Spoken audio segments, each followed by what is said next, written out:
Hi boys, this is your lesson for Thursday, July 16th. So first of all, we're going to have a look at, revise some of the prepositions that we learned last term, and also I'll teach you two new ones. Okay, so we'll go through some of the prepositions that we learned last term. So we use the saru, the monkey, and hako in the examples. So first of all, if something is on or above something, we say ue. So you're going to use no ue ni in your sentence. So our sentence pattern would be Saru wa hako no ue ni imasu.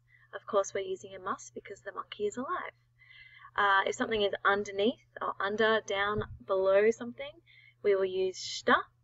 So it would be Saru wa hako no shita ni imasu.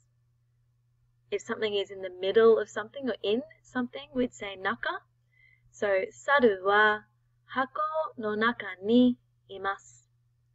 And if something is beside or next to a thing, the box in this case, saru wa hako no soba ni imasu. Here are two new prepositions that we will learn for this term. The first one is in front of something. So we would use the word mae, and the kanji is there for you as well. So if we were saying that the monkey is in front of the box, we would say Saru wa hako no mae ni imasu. And if we're saying something is behind an object, okay, we would say Saru wa hako no ushiro ni imasu. So this time we'll be talking about animals, mascots, and ghosts, and we will actually have a talk about this and see what you'd like to focus on the most, because I'm very open to whatever you guys really want to study. So let's use the prepositions we know to try and explain where the ghost is in the pictures. So I'll move on to this slide. So obviously here we have an ie, a house, and we're going to say that the ghost is in front of the house. Now, the word for ghost is yokai. So your hiragana would be youkai.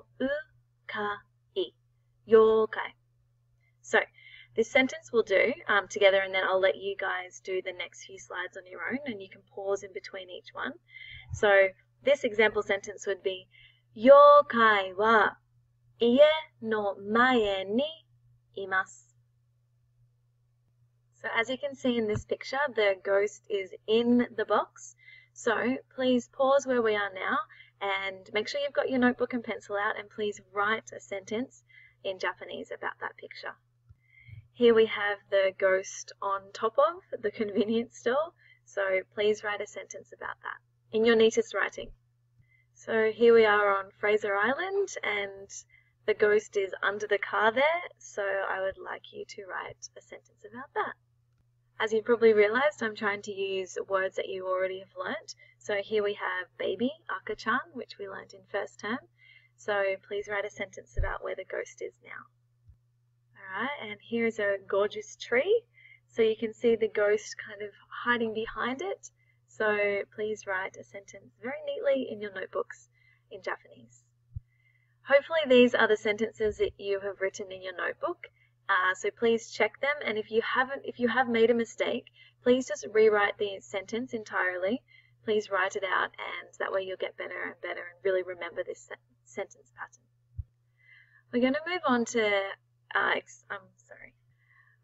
on to talk about how to count animals in Japanese. So, as you know, there are so many different ways to count in Japanese, but of course it depends on what it is that you are counting. You've learnt how to count people using nin. Of course, the first two are a little bit different, but if you're counting people, hitori, futari, sannin, yonin, etc. And you've also probably come across using tsu, so hitotsu, futatsu, mitsu, yotsu, and that's a general counter for anything really. However, other items such as long, slender objects like a pencil, this would be ippon, nihon, sambon. Okay, so there are many different ways, but today we're going to learn how to count small animals. So the counter for small animals is hiki, but of course you'll also be using biki and piki depending on the number before it. So I'll put a list at the end, but what I would like you to do now is, as I count, I want you to actually repeat after me. I know it might seem silly because you've got your headphones on and you're in class, but please try to say these words aloud and yeah, see how you go. Alright, so something's happened here, but that's okay. We'll just start off. We'll start off with the 4. Anyway, so we have ippiki, nihiki, sambiki, yonhiki, gohiki,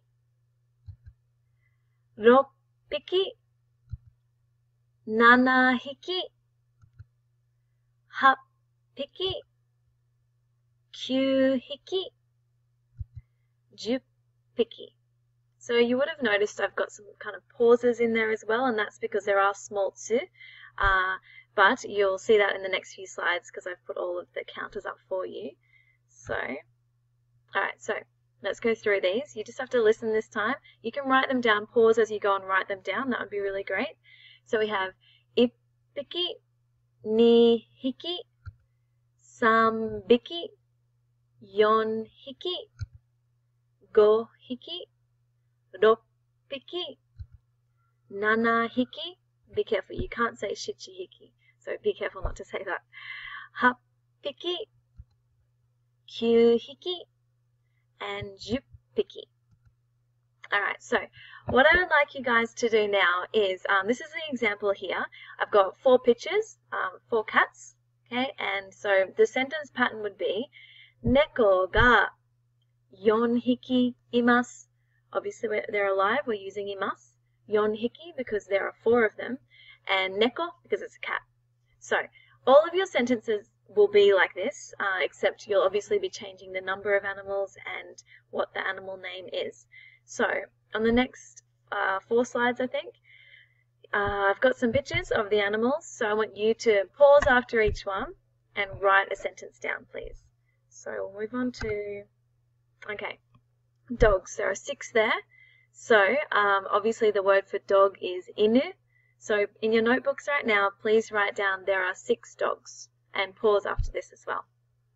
So here we have 9 frogs and the word for frogs is kaeru. So please write a sentence. Here we have 3 turtles. The word for turtles is kame, kame. So please write a sentence.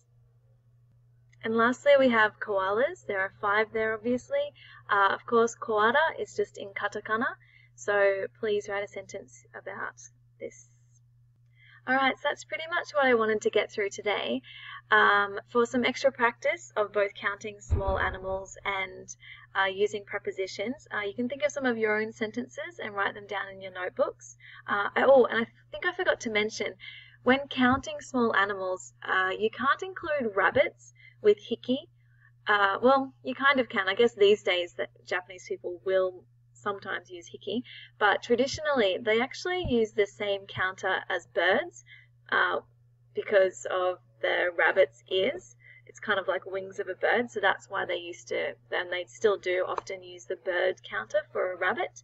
Okay, but anyways, that's what I want to get through. So I hope you've learned something today, and I'm looking forward to seeing you guys on Monday. And yeah, we'll get into some good stuff.